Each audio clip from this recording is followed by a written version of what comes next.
भाजप शिवसेनेची युती ही गेल्या 30 वर्षाची आहे। ती परंपरा कायम राहावी म्हणून 2021 मध्ये आम्ही सत्तेत राहून उठाव केला होता। त्याचे परिणाम आता सर्वाला जाणवायला लागलेले आहेत आणि त्यांना असं वाटतंय की काही करा, परंतु हे शिवसेना भाजपचा युती जी आहे ती कुठेतरी खंडित झाली पाहिजे आणि आम्हाला उडी मारून त्याच्यामध्ये जाता आलं पाहिजे। परंतु लक्षात ठेवा, ही युती तुटणार नाही। ही युती मजबूतीने आपलं काम करेल आणि ज्यांना हे स्वप्न पाहिजेत त्यांनी सुद्धा आता अजितदादांबरोबर सहभागी व्हावं। खऱ्या अर्थानं त्यांना अजितदादांनी चपराक दिलेली आहे आणि त्यांच्या पक्षाची जाणीव सुद्धा करून दिली।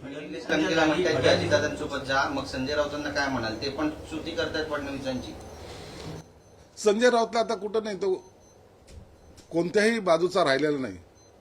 धोबी का कुत्ता ना घर का ना घाट का, अशी ह्या संजय राऊतची अवस्था झालेली आहे। दुर्दैव एक आहे, ज्या आस्थनीमध्ये हा साप मोठा होतोय त्यांना तो रोज डसतोय आणि त्यांना त्याची कल्पना सुद्धा होत नाही, जाणीव सुद्धा होत नाही। काही काळानंतर जेव्हा जाणीव होईल त्या टायमाला सर्व पुलाखालचं पाणी वाहून गेलेलं असेल, मग फक्त रामनामाचा जप केल्याशिवाय यांच्यासमोर पर्याय राहणार नाही। काल दाढीचा विषय काढला, संजय राऊतांनी दाढीवर पुन्हा एकदा टीका केली।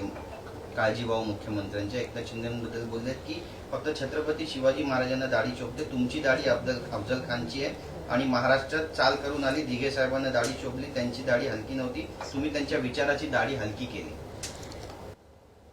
संजय राऊतला चांगल्या प्रकारे एकनाथ शिंदे साहेबांच्या दाढीची कल्पना आलेली आहे। हेच संजय राऊत राज्यसभेचे सदस्य होण्यासाठी शिंदे साहेबांचे पाय धरत होते।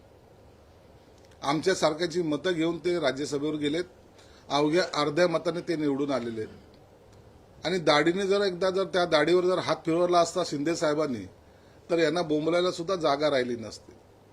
ती खरं तर शिंदे साहेबांची झालेली चूक आहे।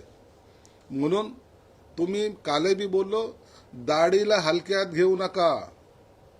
आताही सांगतोय, दाढीने आणखीन खरं रूप तुम्हाला दाखवलेलं नाही। हा झाला एक पार्ट 2 जेव्हा येईल, दाढी पार्ट 2, त्या टायमाला तुमची खैर राहणार नाही। ज्या संयमाने ते घेत आहेत, आज महाराष्ट्र पाहतोय, एकनाथ शिंदे साहेबाबरोबर जे अवाच्य भाषेमध्ये बोलतायत, ज्या खालच्या पातळीवर टीका करतायत, अनेकांचे आम्हाला फोन येतात की साहेब याचा थोबाड बंद करा। परंतु जर त्यांनी मनावर घेतलं, दाढीवर जर हात फिरवला, तर संजय राऊतची अवस्था काय होईल?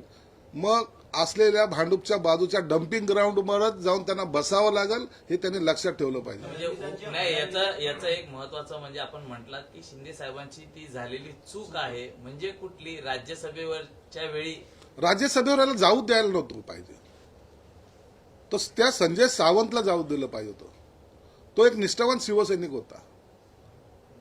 हे याशी जाऊन काय केलंय? यांनी पक्षाचं वाटोळं केलं, यांनी शिवसेना प्रमुखाचं नाव घालवलं, यांनी हिंदुत्ववाद सोडायला लावला। हे सगळे जे काही प्रकार झालेले आहेत ह्या एका माणसामुळे झालेले आहेत आणि त्याची जाणीव उद्धव साहेबांना होत नाही, हे दुर्दैव आहे।